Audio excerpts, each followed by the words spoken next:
Hai, selamat datang kembali di kelas online. Di video kali ini kita akan mereview tema 3, subtema 1 di pembelajaran yang terakhir ya, pembelajaran 6, Bahasa Indonesia dan PPKN. Kita mulai dari Bahasa Indonesia. Roda, pengubah wajah dunia. Perhatikan semua benda di sekeliling kita. Adakah yang memiliki roda? Banyak sekali mesin, peralatan, alat transportasi, dan benda buatan manusia yang menggunakan roda. Roda merupakan salah satu penemuan terbesar manusia yang membuat semua pekerjaan menjadi lebih mudah. Awalnya, roda dibuat oleh ahli menggunakan mesin pemintal.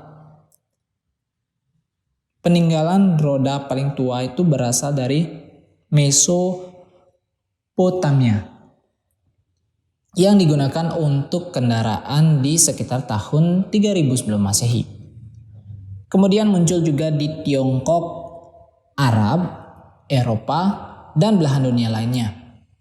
Perkembangan roda dimulai dari bentuk sederhana berupa balok kayu yang digulingkan, kemudian diubah menjadi potongan melintang balok kayu, roda bundar utuh dengan pasak di tengahnya, hingga roda berjari-jari. Bagian tengah roda kemudian juga diganti menjadi besi sehingga roda menjadi semakin kuat. Di gambar ini dijelaskan bahwa 3000 sebelum Masehi, 3000 tahun sebelum Masehi, gelondongan kayu yang digulirkan untuk memindahkan barang. Ini roda pertama kali ya. Kemudian 3000 sebelum Masehi itu roda digunakan untuk memintal kain ya pada mesin pemintal. 1500 sebelum Masehi itu roda kayu dengan sumbu as. Sesudah Masehi, roda berubah menjadi roda kayu dengan jeruji. Tahun 1839 sampai sekarang itu kita menggunakan ban karet yang berisi udara. Seiring dengan perkembangan zaman, roda terus mengalami perbaikan.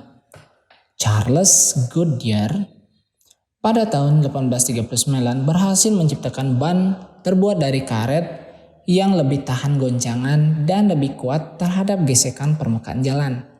Pada tahun 1845, Thomson dan Dunlop kemudian menciptakan ban yang berisi udara. Pada perkembangannya, saat ini roda mempunyai banyak ukuran dan jenis. Ada yang terbuat dari besi, kayu, karet, atau gabungan dari beberapa jenis bahan yang disesuaikan dengan fungsinya. Nah, ini adalah Charles Goodyear, ini adalah John Boyd Dunlop, ya, Dunlop bersaudara. Jadi ada dua orang di sini ya. Berkat penemuan roda, menempuh jarak antara tempat di berbagai belahan dunia menjadi lebih mudah dan lebih cepat. Pengaruh roda sangat terasa terhadap perkembangan ekonomi masyarakat dunia karena pendistribusian barang-barang perdagangan menjadi lebih cepat dan mudah.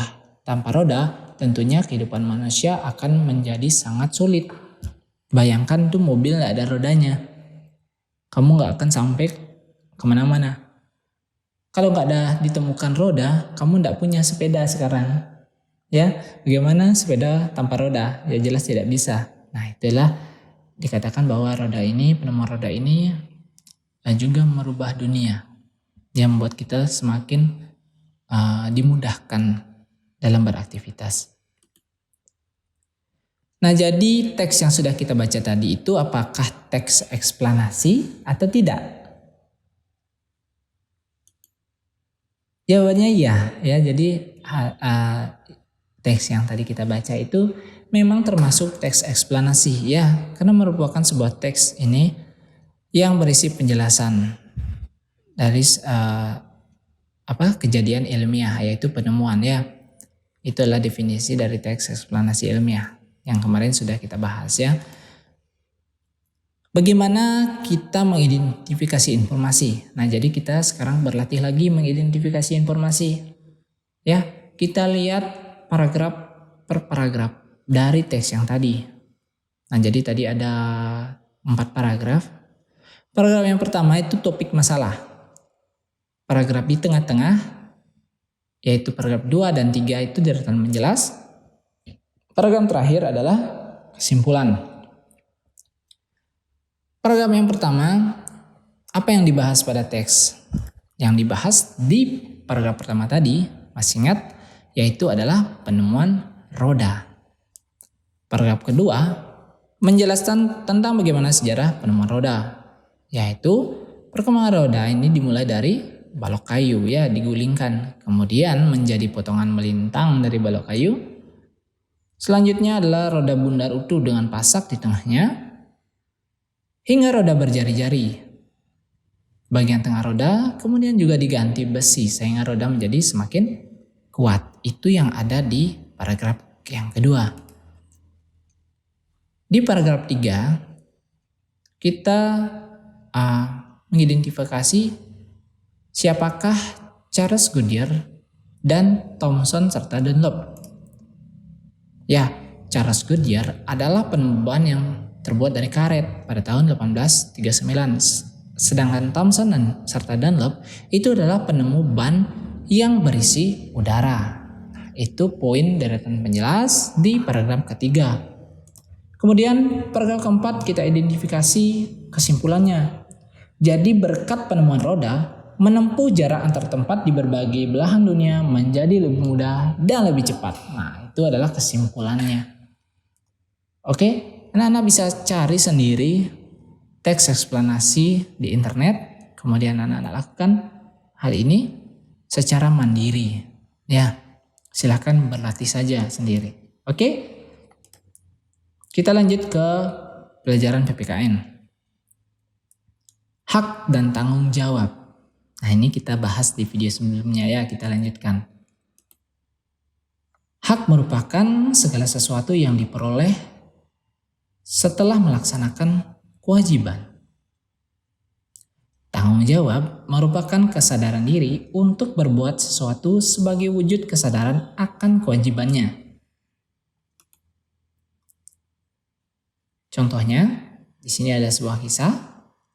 Ani adalah putra bapak dan ibu Yakob. Pak Yakob menyekolahkan Ani di sebuah sekolah yang cukup ternama di desanya. Pak Yakob memenuhi semua kebutuhan sekolah Ani seperti buku-buku, seragam sekolah, serta peralatan lainnya. Bu Yakob juga selalu membuat bekal makanan sehat untuk Ani di sekolah. Ani sangat bersyukur dengan perhatian ayah dan ibunya. Ia selalu mematuhi nasihat ayah ibu. Ani juga rajin sekolah, rajin belajar, dan mengerjakan tugas sekolah tanpa perlu diingatkan. Ani kemudian selalu naik kelas dengan nilai yang memuaskan. Bapak dan Ibu Yakob sangat bangga dengan Ani. Nah, bagaimana hak dan tanggung jawabnya Ani nih? Mari kita bahas ya. Dampak hak dan tanggung jawab. Hak Ani ini, apa haknya Ani? Yaitu mendapatkan fasilitas untuk bersekolah, seperti buku misalkan, seragam, maupun bekal makanan yang sehat. Manfaat dari kewajiban. Ani selalu mematuhi nasihat ayah dan ibunya. Itu adalah kewajibannya Ani ya. Ani juga rajin bersekolah, rajin belajar dan mengerjakan tugas tanpa perlu diingatkan. Jadi Ani ini adalah orang yang sadar akan kewajibannya untuk mengenyam pendidikan, ya, mematuhi nasihat, rajin sekolah, rajin belajar, itu dia sudah melakukan kewajibannya. Bagaimana dampak atau hasil akhir jika Ani ini bertanggung jawab pada kewajibannya? Dampaknya, Ani akan naik kelas dengan nilai yang memuaskan. Ayah dan ibunya akan sangat merasa bangga dengan Ani. Itu dampak jika bertanggung jawab pada kewajiban. Terus gimana kalau tidak bertanggung jawab pada kewajiban? Dampaknya, jika Ani tidak bertanggung jawab pada kewajibannya, Ani bisa saja tidak naik kelas karena nilai yang tidak bagus.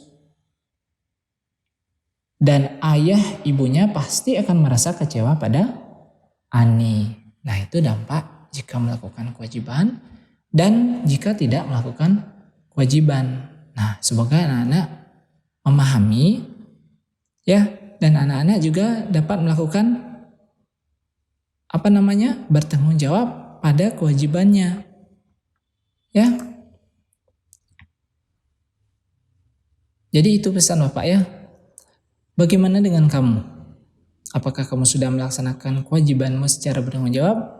Apakah anak-anak sudah melaksanakan kewajibannya dengan bertanggung jawab? Setelah anak-anak mendapatkan hak untuk bersekolah, mendapatkan fasilitas dari orang tua, apakah anak-anak sudah melakukan kewajiban anak-anak terhadap hak tersebut? Apakah anak-anak sudah bertanggung jawab? Semoga anak-anak bertanggung jawab ya terhadap kewajiban anak-anak dalam menggunakan hak-hak anak tersebut, sehingga anak-anak mendapatkan dampak dari bertanggung jawab itu, dampak-dampak yang baik. Ya, jadi itu harapan Bapak. Semoga anak-anak bisa melaksanakannya ya. Jadi sekian untuk subtema 1. Ini adalah pelajaran terakhir. Terima kasih sudah menonton video ini. Sampai jumpa di subtema 2. Terima kasih.